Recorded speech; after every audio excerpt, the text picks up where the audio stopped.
I can scarcely withstand my Right. weight. Tell us of this great event. What has happened that has made you so... Deliriously happy, deliciously and deliriously happy, devilishly happy. It cannot be. Can it? We're betrothed. Oh, my dear.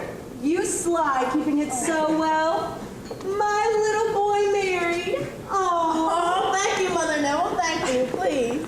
Well, tell me, dear, was my John's proposal elegant, or was he so overcome with love that he barely was able to intimate his meaning? Well, actually, he... John did not actually propose to Naomi. It was handled a bit more... Father did. Yes. I spoke to Mr. Turney on John's behalf. I merely told him how suited they were for each other in age, physicality, station in life. A match made in heaven. Yes, a match made in heaven. What fun. What would you have done, John, if my father did not say yes? Or even maybe, what if he said no? Could you have lived? Could you have withstood another day without me?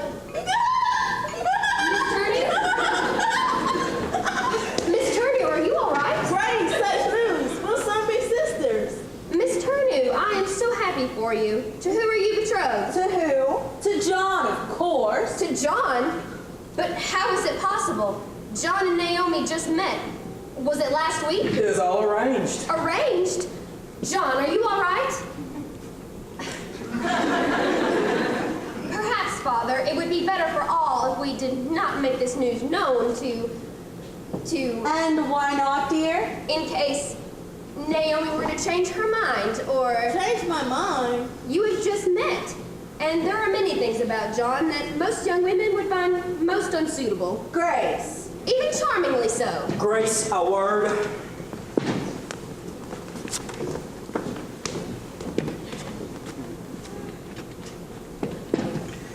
I do not understand you. Your brother is about to marry into one of the oldest and most honored families in all of England. Yes? And yet you act as if you're unhappy for him. Yes. Well, no. I do not know what to think. It is true her father is senior partner at Helmsley, Turner and Hill, so the match is quite advantageous to you. That is beside the point. And if John were to continue with his law studies, the match would make sense for him as well. Yes, the match makes complete sense in all senses. So it is decided? Yes, John will continue his studies at the college while he and Naomi live here. Here? Naomi live here. But you heard her, Father. You heard how she laughs. I do admit it's a bit odd, but it's something to which we will all become accustomed. John did not enjoy squeezing Mother's fistula at first, but in time... But, Father, that laugh, my nerves cannot withstand. Come now, Grace. I am serious. I am quivering just with its memory. In any case, you should be happy for your brother. You should revel in his happiness as any good sister should. But is he truly happy, Father? You did not say one word against my proposal.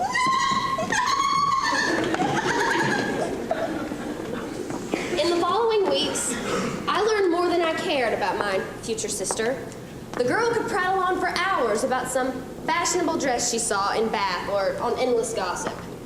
Never a conversation about literature or poetry or even music. No location was safe from her intrusion. The girl knew no privacy, no decency, and that laugh. The most odious, horrid sound known to humanity. Another day and I shall go mad.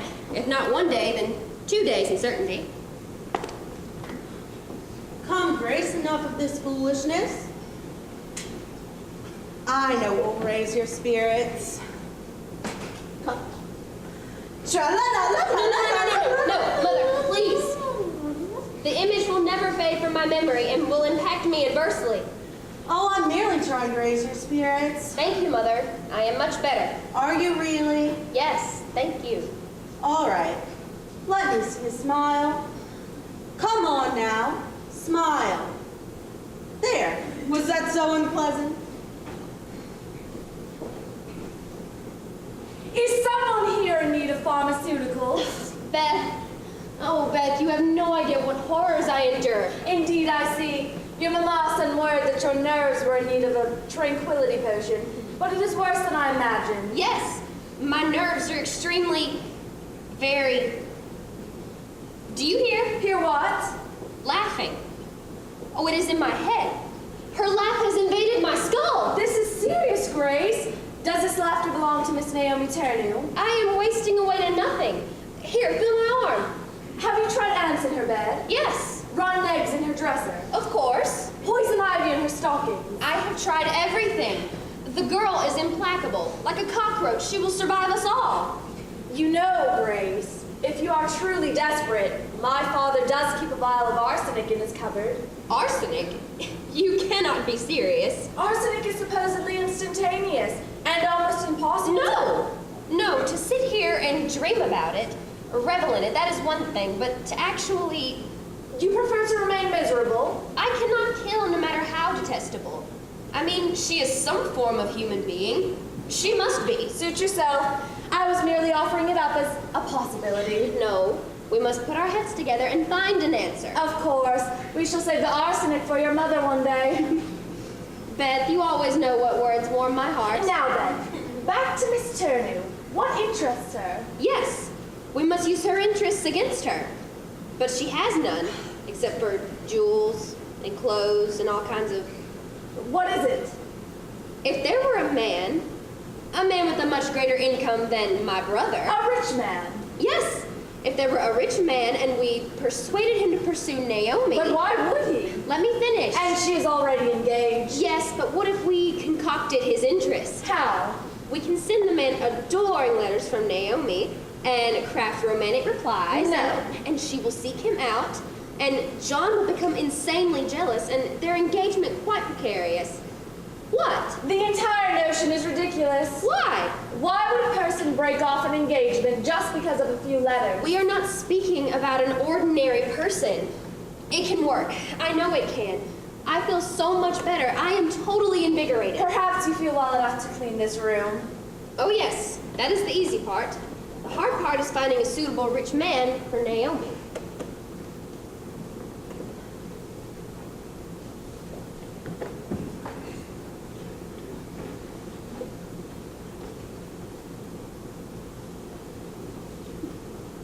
Such news! It is almost as if God himself willed it. He is so good and just. A rich man has come directly into our midst. Mama was at Cromwell Hall when Colonel Huntington and his daughter Eleanor first arrived. The colonel's son, Henry, will be living there also. And Mama learned that he was very much unattached.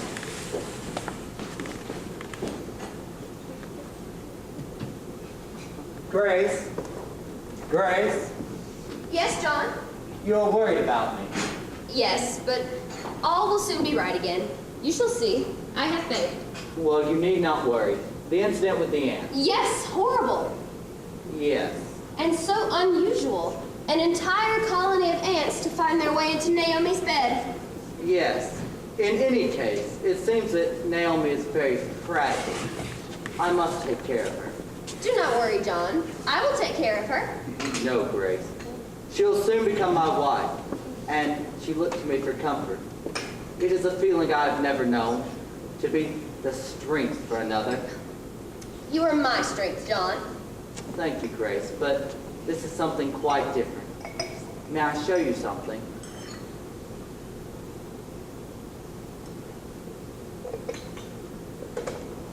A necklace?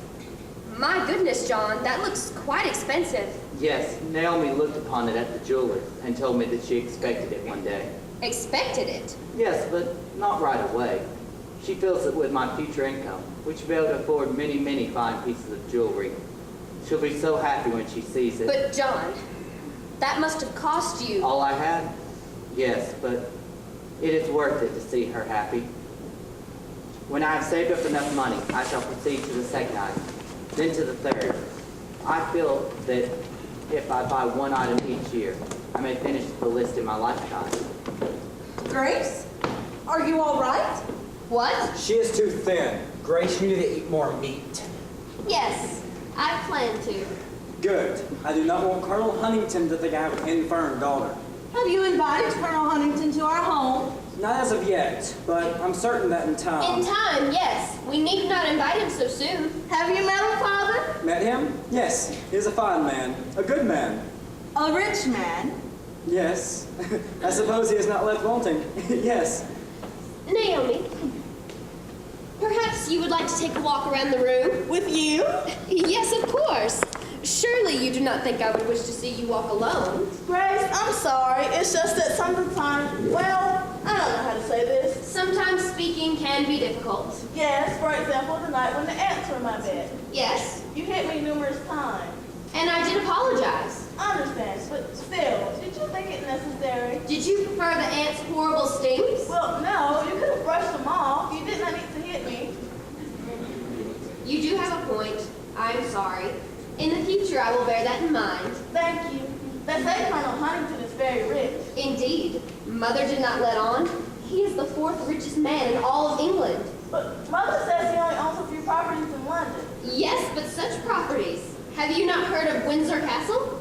Windsor Castle? Of course I've heard of it. I've even seen it. It is enormous. And I have heard that the Colonel's son, Henry, is quite good looking. Perhaps it'd be a good match for you. Yes, perhaps you are right. But everyone knows that whoever marries into the Huntington family inherits the great Huntington jewels. Jewels? Oh, yes. A vast array of rubies and sapphires and Sapphires? as big as your eyeball. Really? And then I need not tell you of the opulence of Cromwell Hall. Tell me. I have heard that the room cornices are painted with gold leaf. The front hall is of the finest Italian marble, and the gardens rival those of Versailles. Versailles. In France? Yes, that one. I can understand your confusion. It sounds like a palace.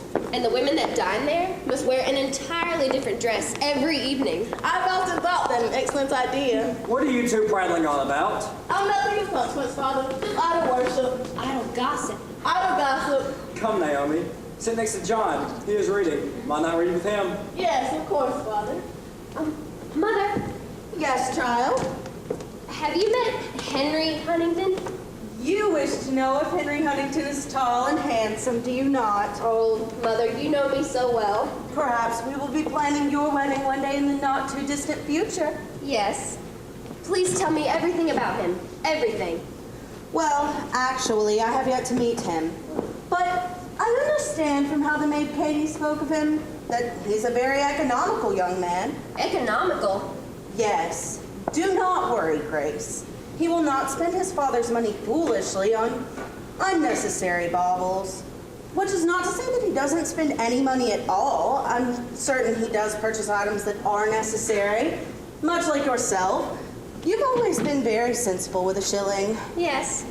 Did Katie say anything about his appearance? No. All I know is that he resides in London, and he is very helpful to his father. He did not finish his schooling, but manages his father's properties and collects rent. A rent collector. Yes, a very sensible young man. We will keep this young man away from Beth Hobbs.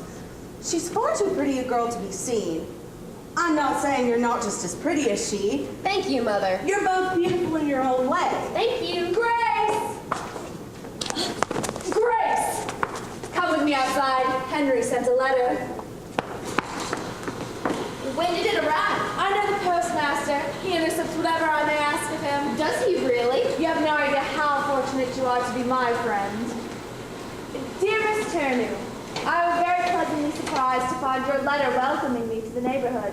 How very thoughtful of you to write. I've always found Naomi to be very thoughtful. Yes, when she has a thought. In answer to your question, yes, I will be living with my father and my sister at Cromwell Hall. I do spend much time in London, but in that it is only a half-day's journey, I shall come up every Friday and leave early Monday. I'm certain your entire family will be invited to a dinner party as soon as we are situated. I'm quite eager to meet you. Oh, no, Beth. She cannot meet him. Why not? He is a bill collector and very frugal. He is also very rich. I do not think so. Not rich. According to Mother's description, he is no better off than either of our families. So he is middle class. Well, if he is very handsome then. No, Not handsome. I am not sure. No one has seen him. Are you certain you do not wish me to use the poison? I do not know what you desire of me. I'm not a miracle worker. Perhaps Mother was mistaken. Perhaps the Huntingtons own... It does not matter, as long as Naomi believes they are wealthy. Yes! You must write Naomi a letter. A letter from Henry. Of course. Let him state that he does not relate to others the particulars of his great wealth. Nor does he show it. Right. And if someone characterizes him as being wealthy, he vehemently denies being so. But he will lavish his bride with unimaginable riches. And the keys to Westminster Abbey.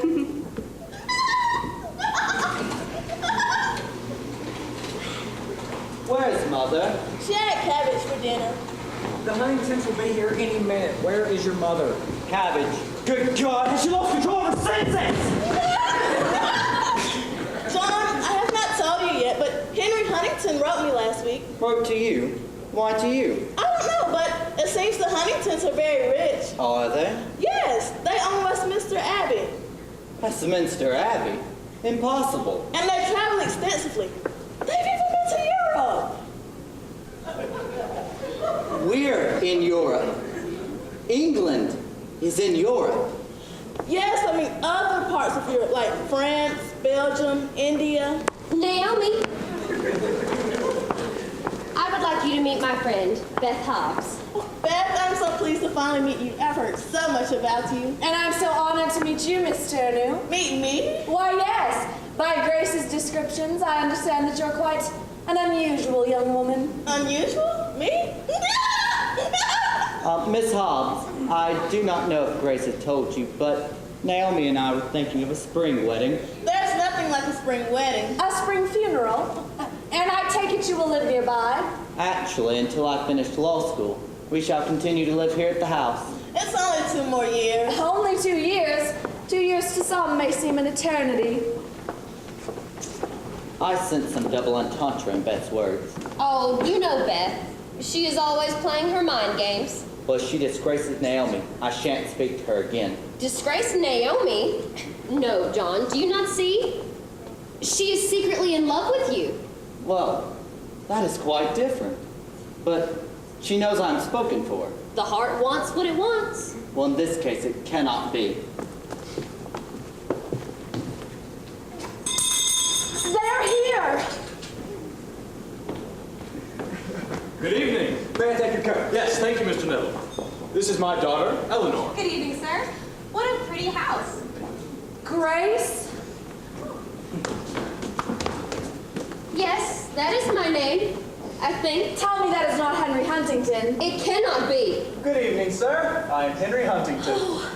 Do not worry, Grace. I will straighten everything out. What do you mean? I mean, your plan was a good one while it lasted. No, Beth. Unhand me now. Please. There is no way I'm going to allow that dim-witted, cackling Naomi. Beth, you must. I must? For me. For my sanity. Remember all I did for you when you had that bad case of strep throat last year? How I fed you and stayed with you and even contracted the vile illness myself. And remember, Beth, he is a miser and not rich at all. Please, Beth, for my sake, play along. Remember, my nerves. Yes, we must not forget your delicate nerves. Beth, Grace, come. I'd like you to meet Colonel Huntington. Ah, Miss Hobbs. Colonel Huntington, His son, Henry, Miss Hobbs. Mr. Huntington. and his daughter, Eleanor. And that is my daughter, Grace. Grace Neville. I'm sorry. Have we met? No, Miss Turner was just speaking of you. Of me. Mr. Huntington mistakenly believes I sent him a letter. I told him it was more probable that you sent it. After all, No. you're very keen on sending letters. I did not. And one of my servants delivered... Please! I'm certain the Huntingtons are not interested in our... Obviously, neither of us sent the letter. What does it matter? We have many fine neighbors, and some of them very beautiful. Now, Miss Tornu, would you mind escorting an old man to the sitting room, please? I suppose so. You are as old as my father. Excuse me. Come, John, help me with your mother. She needs much prodding. White rice works rather well. We are beyond rice at this point. How unexpected. You and father had such high hopes for Miss Turney, and now find she's engaged to Miss Neville's brother. Thank you, Eleanor. I was not more excited to meet Miss Turner than I was to meet Miss Hobbs or Miss Neville. That is not true. You even plan to escort her to church this Sunday? I know. Miss Huntington, there is someone I'd like you to meet. Oh, yes, of course. In the kitchen. Yes, the dishwasher is a lovely woman. Miss Hobbs is very kind. I have heard you live in London. Yes, but I sometimes find it a very distracting locale with its myriad parties, restaurants, and shops. One can have too many things to do. Do you not agree? Indeed. How awful for you. I'm glad Father decided to move to the country. It gives me a chance to read, think, play the piano. You play the piano. Yes, not very well, I assure you. Spending some time here also gives me the chance to meet new friends. Miss Ternew was amazingly dear to write me a welcoming letter. Your brother is very lucky to have her. I'd better go in. Excuse me. Henry, why did you not tell me that you were in correspondence with this lovely young woman? I'm sorry, Father.